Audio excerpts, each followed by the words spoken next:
عادة واحدة ممكن تغير حياتك. هو في حاجة اسمها كده أصلا؟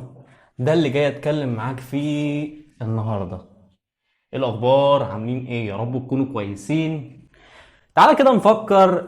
لما يجي حاجة في بالنا نقول مثلا إن في حاجة واحدة ممكن تغير حياتنا، أو بمعنى أصح يعني تعمل فارق. الفارق ده يكون مش سهل، مش أي حاجة وخلاص، مش مجرد فارق. لا، دي حاجة كبيرة قوي. يعني مثلا حاجة واحدة بس ممكن تعملها تأثر على حاجات تانية كتير قوي، والحاجات التانية دي تأثر عليها بالإيجاب. بمعنى ان انت مثلا عملت حاجة كويسة، فتلاقي ان الحاجات التانية هي كمان بتبقى كويسة وعمالة تتحسن مع الوقت. وده ليه؟ علشان انت عملت حاجة معينة. طب هل الحاجة دي ممكن تكون مثلا قراءة؟ ممكن تكون الصحيان بدري؟ ممكن تكون ان انت تلتزم او تحب ان انت تدرب نفسك وهكذا. كل الكلام ده جميل وكل الكلام ده حلو. ولكن حتى ان انت تلتزم في حد ذاتها دي مش هتيجي كده لوحدها، لازم تكون عامل حاجة معينة.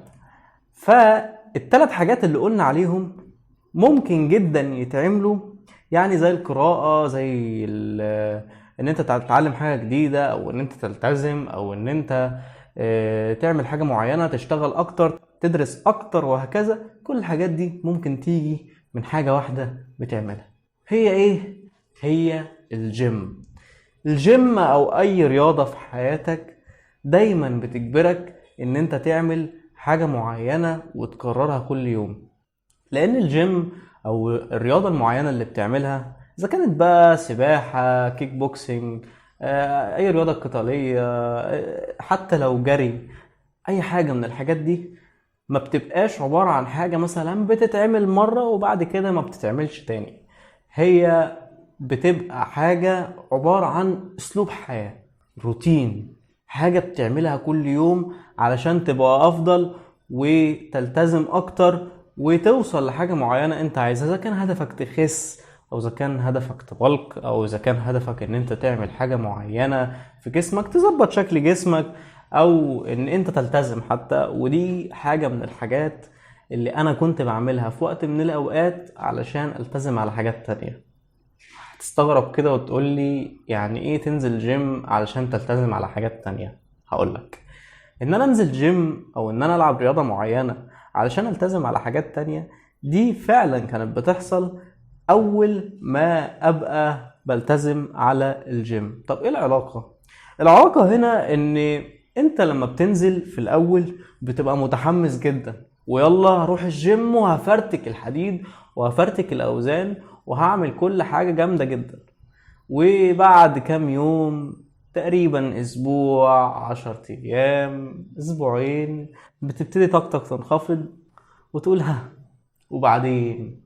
وبعدين هفضل لغاية امتى بنزل الجيم وعضلاتي بتوجعني وبطلع من الجيم مرهق، وبطلع من الجيم اصلا جاي، اذا كنت جاي اصلا من الشغل فانا اصلا مرهق، او اذا كنت اصلا رايح الشغل بنزل بدري فانا برضو مرهق، هروح مرهق جدا. فممكن كده يقفل لي اليوم.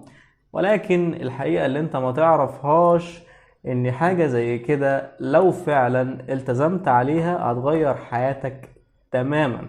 طيب خلينا نرجع لنفس النقطة ونقول ليه الجيم ممكن يأثر على حاجات تانية.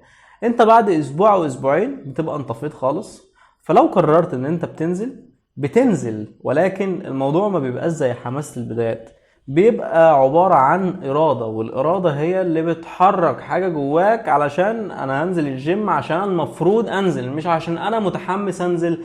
دي حاجة المفروض تتعمل وأنا عارف إن هلاقي نتيجة، ولكن النتيجة مش هتبان بالسرعة دي. النتيجة مش هتبان مجرد ما هنزل أسبوع أو أسبوعين أو حتى شهر، ولكن النتيجة هتبان بعد كده.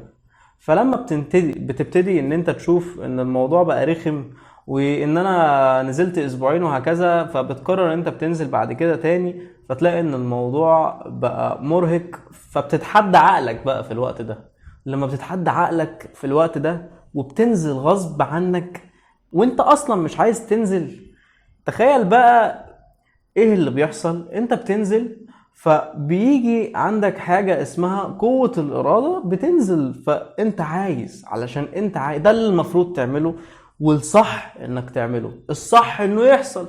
فلما بيحصل بيتعمل على حاجات تانية، وبيعمل تأثيرات إيجابية على حاجات تانية. ليه؟ لأن أنا دلوقتي لو كونت عندي قوة إرادة وبقيت فعلا عندي قوة الإرادة دي، هعمل فعلا الحاجات اللي نفسي أعملها في أوقات تانية. يعني مثلا أنا مش قادر أذاكر أو مش قادر أشتغل، مع إن الحاجات دي أنا عارف كويس قوي إن المفروض أعملها، أنا عارف كويس جدا إن أنا المفروض أعملها، بس مع ذلك مش بعملها. ليه؟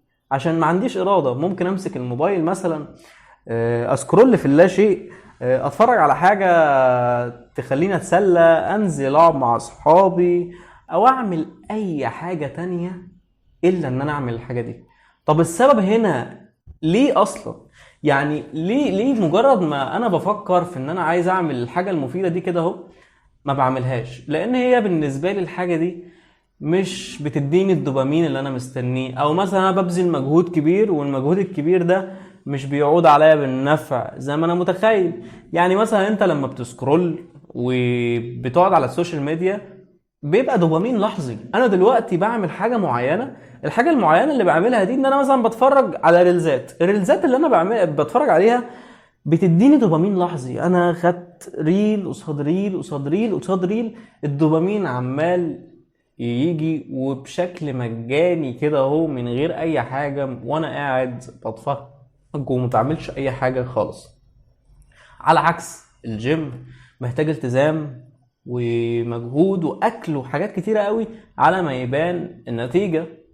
كذلك المذاكره، مش هقدر مثلا انجح في امتحان معين او عايز اذاكر تراك معين مثلا، مش هقدر ادخله وانا مش مذاكر كويس. كمان الشغل، انا لو مش بشتغل كويس اكيد مش هيبقى مرتبي في السوق او قيمتي في السوق عالية، فبالتالي بنتجه للحلول التانية. فاثر الجيم هنا بقى بيكمن في الحتة دي، ان انت بيبقى عندك ارادة ان انت تعمل حاجات تانية. لما تنزل غصب عنك وتجبر نفسك وتبقى عارف ان الحاجات دي انت المفروض تعملها، وبتعملها علشان انت عارف ان هي صح مش عشان هي تديك دوبامين، بعد كده الموضوع بيختلف تماما، لان هو بيبقى اسلوب حياة.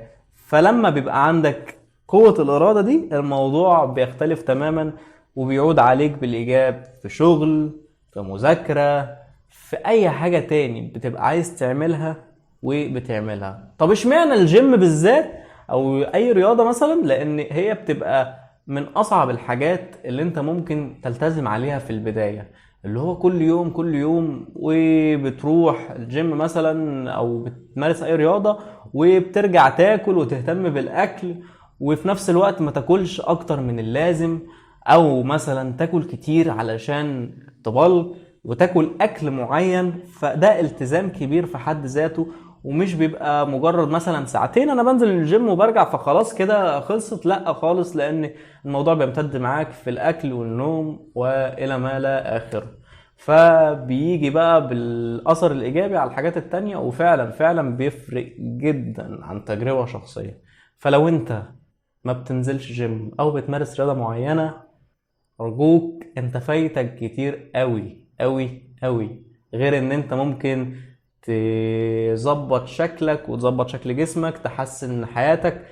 على الاقل وانت طالع السلم ما تنهكش، ويبقى دي الحاجة العادية بتاعتك. ان انت مثلا لو بتلعب ساعة كورة او حاجة ما تلاقيش الناس كلها طيارة وانت مفيش، مش عارف تعمل حاجة او مش عارف تجري، وبيبقى الموضوع صعب بالنسبة لك.